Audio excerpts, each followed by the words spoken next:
हमारे हिंदू धर्म में एकादशी व्रत का महत्वपूर्ण स्थान होता है।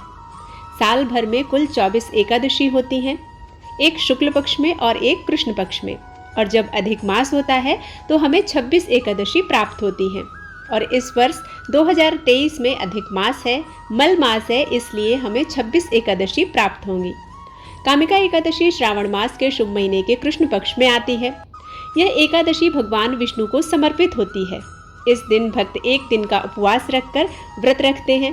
कामिका एकादशी का व्रत भगवान ब्रह्मा ने स्वयं भी रखा था। इस बार एकादशी तिथि का प्रारंभ 12 जुलाई 2023 को शाम 5:59 पर होगा। एकादशी तिथि का समापन होने का समय है 13 जुलाई 2023 को शाम 6:24 पर। पारण का समय होगा 14 जुलाई 2023 प्रातः 5:32 से लेकर प्रातः 8:18 तक। पारण एकादशी व्रत के अगले दिन सूर्योदय के बाद किया जाता है। पारण द्वादशी तिथि के भीतर ही करना अनिवार्य होता है। पारण करने से पहले हरिवासर अवधि का ध्यान रखना चाहिए। हरिवासर अवधि द्वादशी तिथि की प्रथम चरण के पहली 1/4 अवधि होती है। इसे ही हम हरिवासर अवधि कहते हैं। तो इस दौरान हमें व्रत का पारण नहीं करना चाहिए। पारण हमेशा हरिवासर अवधि के बाद ही करना चाहिए। द्वादशी को पारण न करना अपराध के समान माना जाता है। कामिका एकादशी का अपने आप में बहुत महत्व होता है। ऐसा माना जाता है कि जो भक्त इस दिन व्रत रखते हैं उन्हें भगवान विष्णु का आशीर्वाद मिलता है। यह भी कहा जाता है कि जो भक्त कामिका एकादशी की रात को दिया जलाते हैं और पूजा करते हैं वे स्वर्ग में अपने पितरों को अमृत खिलाते हैं। भगवान ब्रह्मा के अनुसार कामिका एकादशी एक भक्त को उसके सभी पापों से छुटकारा दिलाने में मदद करती है। जो लोग कामिका एकादशी की कथा सुनते हैं उन्हें मृत्यु के बाद विष्णु लोक की प्राप्ति होती है। एकादशी का व्रत अत्यंत कठिन होता है क्योंकि यह व्रत 3 दिनों तक चलता है। 10वीं तिथि से यह व्रत प्रारंभ होता है। 10वीं तिथि के दिन मध्याह्न काल में आपको सात्विक भोजन लेना चाहिए। रात्रि में आपको अनाज ग्रहण नहीं करना चाहिए और ना ही नमक ग्रहण करना चाहिए। रात्रि के समय आप फल ले सकते हैं, दूध ले सकते हैं, जूस ले सकते हैं। अगले दिन एकादशी का व्रत रखते हैं और उसके बाद द्वादशी के दिन आप पारण करते हैं। तो इस प्रकार से यह व्रत 3 दिनों का होता है और यह व्रत अत्यंत कठिन होता है। इसमें नियमों का विशेष ध्यान रखना चाहिए। इस दिन चावल बिल्कुल भी नहीं खाना चाहिए और ना ही दान में देना चाहिए। तुलसी दल भगवान विष्णु को अर्पित करते हैं तो आपको तुलसी दल पहले से ही तोड़कर रख लेना चाहिए।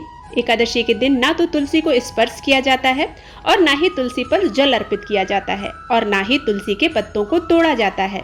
यहाँ तक कि एकादशी व्रत में शास्त्रों में बताया गया है कि किसी भी वृक्ष के पत्रों को नहीं तोड़ना चाहिए। तो इन कुछ खास नियमों का हमें विशेष ध्यान रखना चाहिए। इस दिन गाय को जो व्रत रखता है उसे अनाज नहीं खिलाना चाहिए। गाय को इस दिन आप फल खिला सकते हैं। इस व्रत के पालनकर्ता को अर्थात जो इस व्रत को करता है उसे भगवान कृष्ण के सम्मान में पूरी रात्रि जागरण करना चाहिए। कामिका एकादशी पर भक्त श्री कृष्ण की भक्ति करते हैं। एकादशी के पालन का मुख्य उद्देश्य आध्यात्मिक साधनाओं में संलग्न रहना है। श्रीमद् भागवत का पाठ करना चाहिए, कृष्ण कीर्तन करना चाहिए, भगवान कृष्ण के नामों का जाप करना चाहिए। कामिका एकादशी पर भगवान के सामने घी का दीपक जलाना शुभ माना जाता है।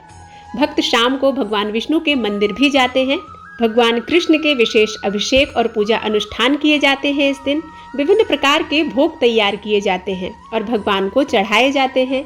इस एकादशी के दिन पवित्र तुलसी वृक्ष का विशेष महत्व होता है। ऐसा माना जाता है कि इस एकादशी पर तुलसी के पेड़ के दर्शन करने से भी सारे पाप दूर हो जाते हैं और देवी तुलसी की पूजा करने से सभी शरीर के रोग ठीक हो जाते हैं। इस दिन तुलसी वृक्ष को स्पर्श नहीं करना चाहिए, जल अर्पित नहीं करना चाहिए, परंतु माता तुलसी के सामने खड़े होकर हाथ जोड़कर उनसे प्रार्थना अवश्य करनी चाहिए।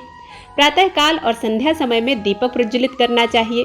कामिका एकादशी पर श्री हरि विष्णु को तुलसी के पत्ते चढ़ाने चाहिए क्योंकि यह भगवान को कीमती पत्थर चढ़ाने के बराबर है।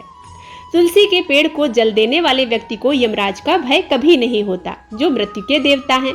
एकादशी का व्रत करने वाले व्यक्ति को इस दिन ब्रह्म मुहूर्त में उठना चाहिए। स्नान आदि से निवृत्त होने के बाद स्वच्छ वस्त्र धारण करने चाहिए। पूजा स्थल पर जाकर दीपक प्रज्वलित करना चाहिए। अपने आप को पवित्र करना चाहिए, आचमन करना चाहिए, दीपक की पूजा करना चाहिए और उसके बाद हाथ में गंगा जल, तिल और पुष्प लेकर एकादशी व्रत का संकल्प लेना चाहिए। अपनी मनोकामनाओं को बोलते हुए यह जल भगवान श्री हरि विष्णु के चरणों में समर्पित कर देना चाहिए। इसके बाद सबसे पहले सूर्य को अर्घ देना चाहिए। अर्घ में रोली कुमकुम के साथ काले तिल अवश्य डालने चाहिए। तुलसी माता की पूजा करनी चाहिए। इसके बाद पूजा घर में एक लकड़ी की चौकी में साफ पीले रंग का कपड़ा बिछाना चाहिए। इसके बाद इसमें श्रीयंत्र के साथ भगवान विष्णु की मूर्ति या तस्वीर रखना चाहिए।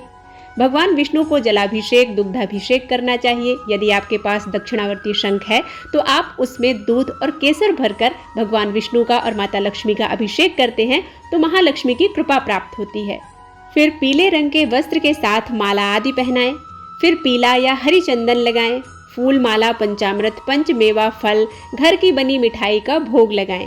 भोग लगाने के बाद भगवान का 5 बार आचमन करें। आचमन करने के बाद तांबूल पुंगी फल भगवान को अर्पित करें। उसके बाद आप दक्षिणा भगवान को अर्पित करें। भगवान के मंत्रों का बैठकर शांत मन से जाप करें। ओम नमो भगवते वासुदेवाय नमः मंत्र का जाप कर सकते हैं। ओम नमो विष्णवे नमः मंत्र का जाप कर सकते हैं। ओम नमो नारायणाय नमः मंत्र का जाप कर सकते हैं। आप विष्णु सहस्त्र नाम का भी जाप कर सकते हैं। इसके बाद आप विधिवत आरती करें और उसके बाद भगवान से अपनी पूजा में की हुई गलतियों की भूल चूक के लिए क्षमा मांगें। दिन भर व्रत रखें और दूसरे दिन शुभ मुहूर्त में व्रत का पारण करें। इस विधि से भगवान विष्णु के निमित्त किए जाने वाले एकादशी व्रत को करने से संपूर्ण फल प्राप्त होता है और भगवान विष्णु और माता महालक्ष्मी प्रसन्न होते हैं। घर में स्थिर लक्ष्मी का प्रादुर्भाव होता है। समस्त कष्टों से मुक्ति मिलती है और विष्णु लोक की प्राप्ति होती है। उम्मीद करती हूँ यह वीडियो आप सभी को पसंद आया होगा। यदि जानकारी अच्छी लगती है तो इसे लाइक जरूर कीजिएगा।